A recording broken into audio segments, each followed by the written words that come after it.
share thy music, share our wonder in thy love. Lift our hearts on rays of gladness to thy light above, to thy light above. Ooh.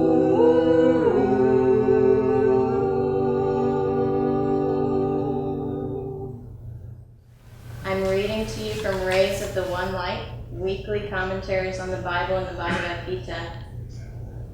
This is week 32. Does God hide the truth? Truth is one and eternal. Realize oneness with it in your deathless self within. The following commentary is based on the teachings of Paramahansa Yogananda. In last week's reading, we saw that the great masters themselves counsel discretion in the dissemination of truth. The counter-argument is sometimes made, but the Lord doesn't hide. He reveals his beauty in the sunsets, his tender sympathy in the rain, his wrath in the thunder, his restless energy in the brooks, his power in the sunlight. There are exoteric truths, and there are also esoteric truths. There is that which is revealed impersonally and left up to us to interpret, such as the thunder and our perception of it as divine wrath. The rain and our perception of it as God's sympathy. But behind even God's most open expressions, there lies impenetrable mystery. The wind blows where it wills, said Jesus in chapter 3 of the Gospel of St. John. You hear the sound of it, but you do not know where it comes from or where it is going. So is everyone who is born of the Spirit. And Sri Krishna says in the 9th chapter of the Bhagavad Gita, by me the whole vast universe of things is spread abroad. By me, the unmanifest. In me are all existences contained, not I in them. God's hidden reality cannot be understood by the reasoning faculty. India's Sankhya philosophy states frankly, Ishwar Ashita, God is not provable. A willingness to seek the underlying reality behind appearances is essential for those who would know God. Thus, through Holy Scripture, God has spoken to mankind. I'm going to start with one of Yogananda's prayer demands from Whispers from Eternity. And this is titled, I want to hear thy song in the silence of my soul. Thy gentle voice saying, come home, I often heard. But through many lives, it was drowned in the tumult of my wild cravings. I have forsaken the jostling crowds of desire. In the solitude of my mind, my devotion bursts to hear thy voice. Take away every dream memory of earthly sounds that yet lurks in my mind. I want to hear thy still voice, ever singing in the silence of my soul.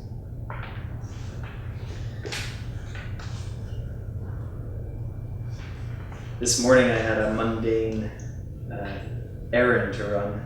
We had a friend of ours, Lakshman, who lives at Ananda Village, who's a bagel fanatic. And I had to go and pick up 108 bagels for him before Sunday service. So it was a special number that Lakshman had requested. So, and he had the bags all numbered. But the reason I'm sharing this story is I had parked and had my hazards on and ran in to get the bagels and was coming out. And as I came out, as I was pulling away, there was in Larchmont there were some people playing, flutes, or people playing, man on the street playing drums or guitar or what have you. And so this morning there was this old man playing the flute. And what I noticed was really sweet was there was this young boy, maybe like 2 years old, with his father, and the man was playing the flute. He was playing Twinkle, Twinkle, Little Star to this little boy, and the little boy was clapping, laughing like this. And it was such a sweet little vignette of life. This topic, does God hide the truth? But yet, there is goodness and sweetness all around us. It takes our receptivity, it takes our willingness to see good, as Yogananda said. And this is one of the keys to proving, if you will, the existence of God.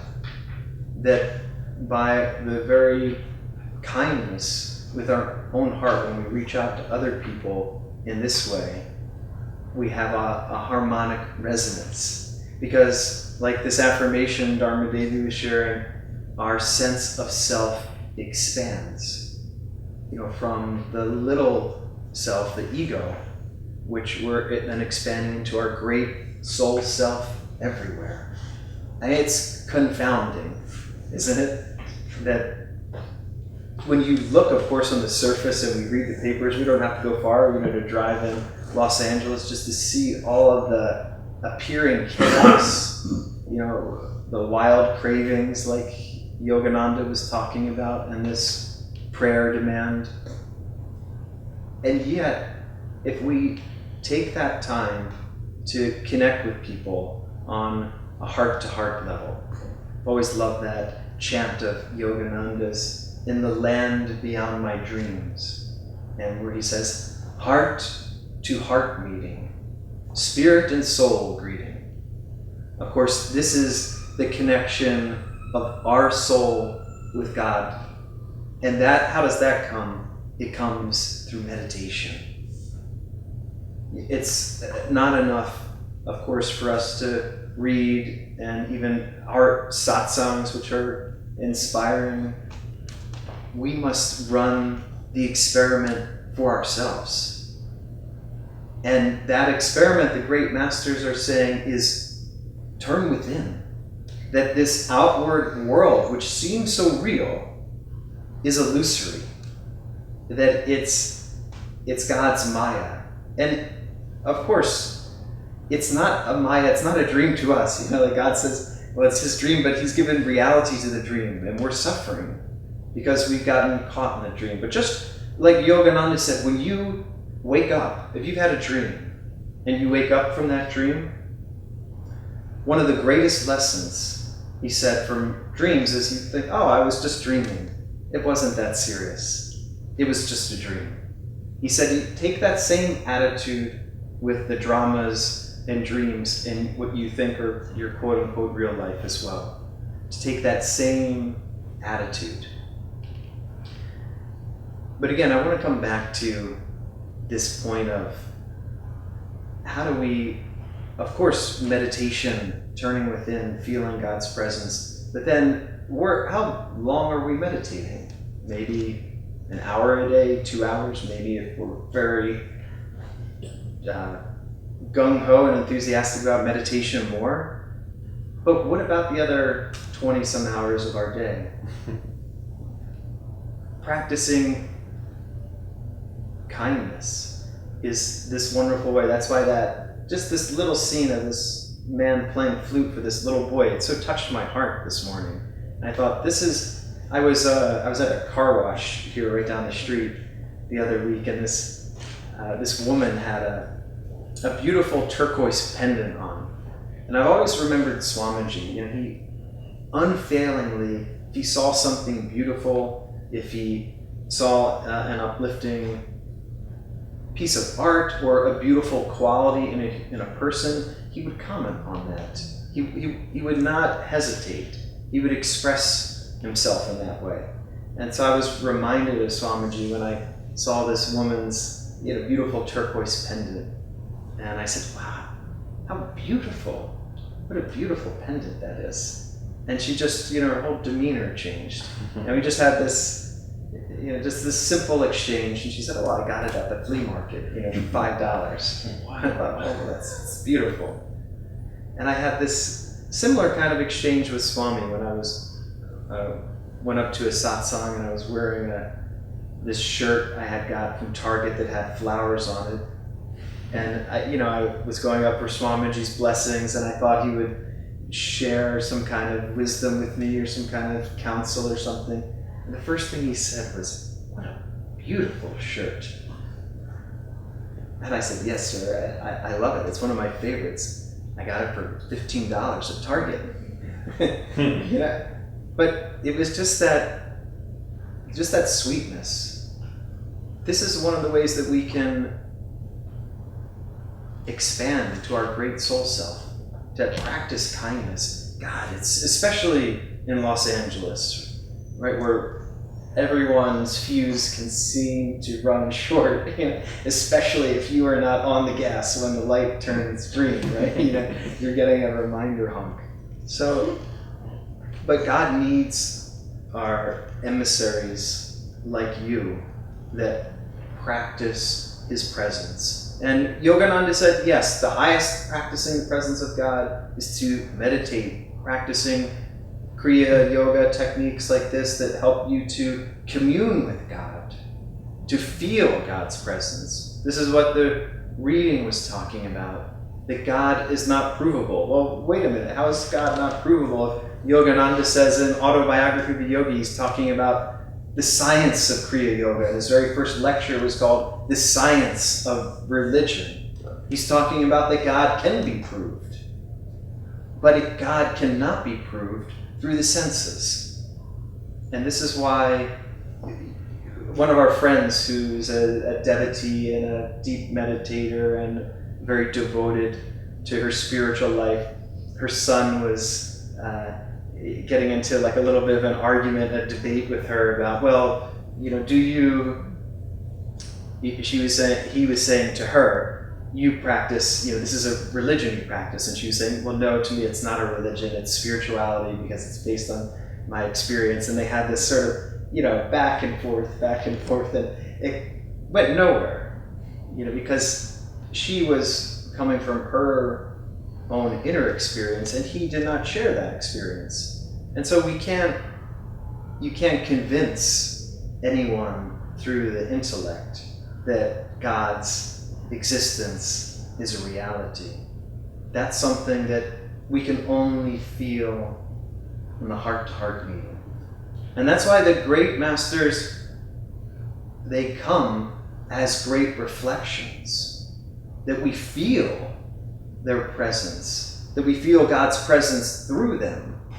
And we realize there's something, like when I came to Ananda and I met Jyotish and Devi and Asha and people like Jaya, I felt there's something about these people. What is it? There's some kind of electricity, there's some kind of divine magnetism, there's some kind of real, tangible joy that they have. I don't know what it is, but I want that. And that's the same way that we need to pursue our own spiritual quest. That it's like electricity. You can't necessarily put your finger on it. God's presence is invisible, of course, to the outer world. But we can see God. We can prove God through our own stillness of His presence in meditation, and then when we go out into our activity by practicing His presence, just like this old gentleman when he was playing his flute for this little boy, practicing our connection, our oneness with all life. And there's a beautiful story that illustrates this point of listening to God's presence, like Yogananda's prayer book, Whispers from Eternity, that God has been calling to us eternally, come home.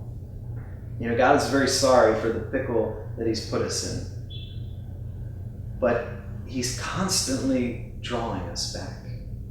And this was back in the era of the telegraph and Morse code, and there was a telegraph company that put out an advertisement for a job, to be a Morse code operator. And so many people responded And it was a very busy office, and there was a telegraph going at the background, and 7 young gentlemen came to be interviewed for this job position. And there was noise and clatter in the office, and they had to take a form and fill it out. And after all these 7 men had arrived, there was one man that came, and he walked in and he took the form and he sat down silently. And they were all sort of, talking amongst themselves, and it was a busy office environment. And after a few moments, all of a sudden, this man who just came in stood up and walked to the inner office where the executives were to be holding the interviews, but no one had been interviewed yet. And he just stood right up, walked to the office, the door closed, and then a few moments later, the boss came out and said, "Thank you all for coming. This young man has got the job."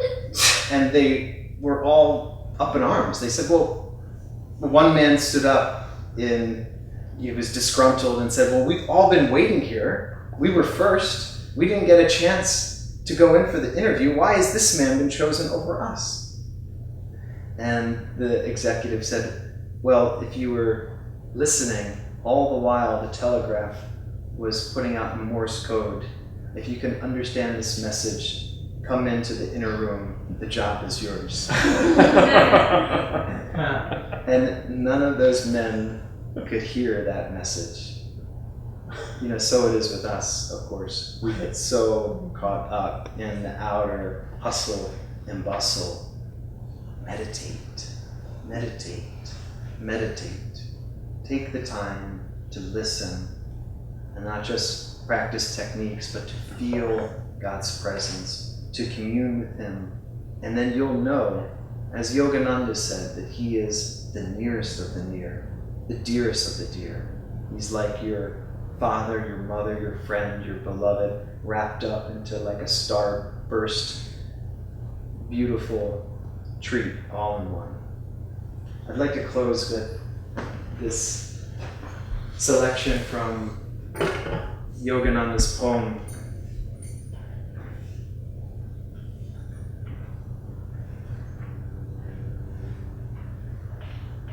I am here. Alone I roamed by ocean's shore, and watched the wrestling waves and brawling roar. Bounding with thy own restless life, I saw thee in thy angry mood, tossing and foaming, until the very vastness of thy wrath made me shiver, and turn away in dread from so much violence and strife. And then I walked inland.